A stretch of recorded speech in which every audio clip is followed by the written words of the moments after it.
आकाशवाणी इम्फाल वाहेंगबम राजेश ने पाव पाजरी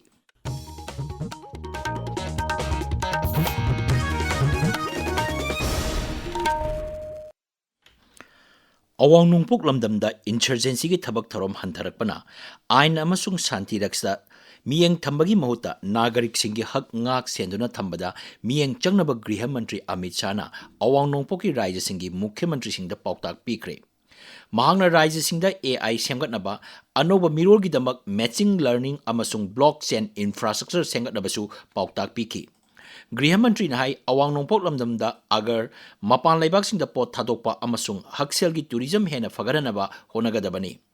शिलोंग द पांगथोकपा हुमुद्रा हुमदोई सुबा north eastern council की प्लेनरी मिफम द सरुक यादना गृह मंत्री ना वाफम सिंह असि फोंदोखिबनी मिफम मदुदा अवांग नोंपोक लमदमगी राज्यपाल अमसुंग मुख्यमंत्री सिंह सरुक याकी नॉर्थ ईस्टर्न काउंसिल की हुमुद्रा हुमदोई सुबा प्लेनरी मिफम द सरुक याकीबा मुख्यमंत्री युमनाम खेमचाना डोनर अमसुंग NEC की मखादा तोंगान तोंगान स्कीम सिंगी मखादा लुपा कोटी लिसिंग अमा चट्रेट मरफुद्रानी थोई रोंगी प्रोजेक्ट चामा हुमफु तरेट पाइखतुना लोइसिंग्रे हाइन फोंदोकी मिफम अदुदा मान हाई कुमजा लिसिंग अनी कुलुमदोईगी मेदेगी हौरखबे इरांग अदुगी मतुंगदा अनौबा फिरेपका लोइना मणिपुर मांगलोमदा चंगसिनबा होनरी मरम अदुना डोनर अमसुंग NEC की मखादा राज्य सिगिदमक सेंफम थादबिनबा हाइजकी मिफम अदुदा मुख्यमंत्री नाई मांगलोमदा चंगसिनबगीदमकता अमत ngairba पांबैदी वारी सानबा हाइबसिनी राज्य सरकार ना मिफम अदुदा पिखतकिबा रिपोर्ट सिंगी मनुंगदा आयुष्मान भारत अमसुंग चीफ मिनिस्टर की हक्सेल की तेंगबांग स्कीम की मखादा बेनिफिशियरी लाख अमा लिसिंग मरी रोमदा लुपा कोटी चामा मरफु माथोई चंगना लेमना लायंगकिबा North East climate resilience fund सेंबा एस्पिरेशनल डिस्ट्रिक्ट अमसुंग एस्पिरेशनल ब्लॉक प्रोग्राम सिंगी मखादा अहेनबा डिस्ट्रिक्ट अमदी ब्लॉक सिंग हापसिनबिनबा तक्सिनकी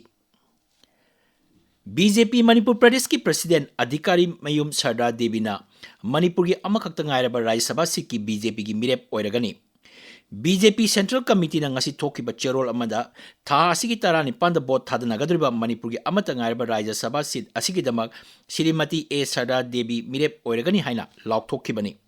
मिरेपचे पिसिनबगी अरोइबा मतम जून निपानी स्क्रूटिनी जून मापन द पांगथोकनी अदुगा मिरेपचे लौथोपगी अरोइबा मतमना जून 13 बोट जून 19 की अयुक पुंग मापन नुंथिल पुंग मरी फाउबा थादनगनी बोट मसिंगना नुमित असिमक्तदा थीगनी राज्य सभा की MP ओइरिबा महाराष्ट्र लैसेंबा सना जाबगी थबक पाइबगी मतम था असि कुनमाथोइदा लोइरगनी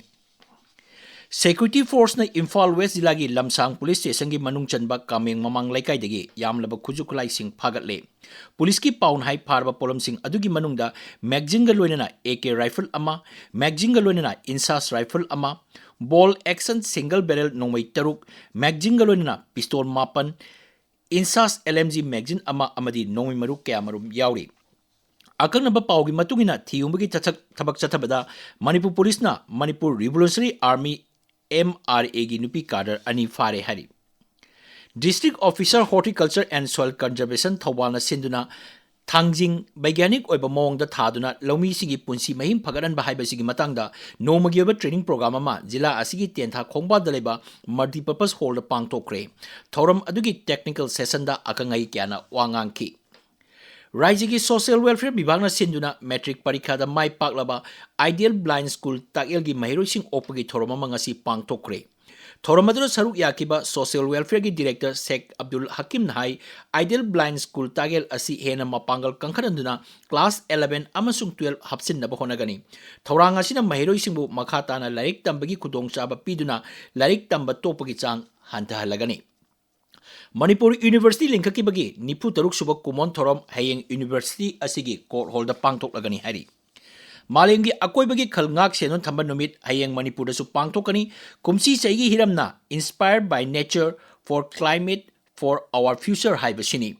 मपुंगबा थोरम राज्य की directorate of environment and climate change सिंधुना इम्फाल की कोनुंग ममांगदा लेबा सिटी कन्वेंशन सेंटर दा पांगथोकनी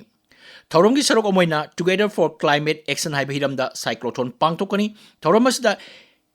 appreciation award green entrepreneur award climate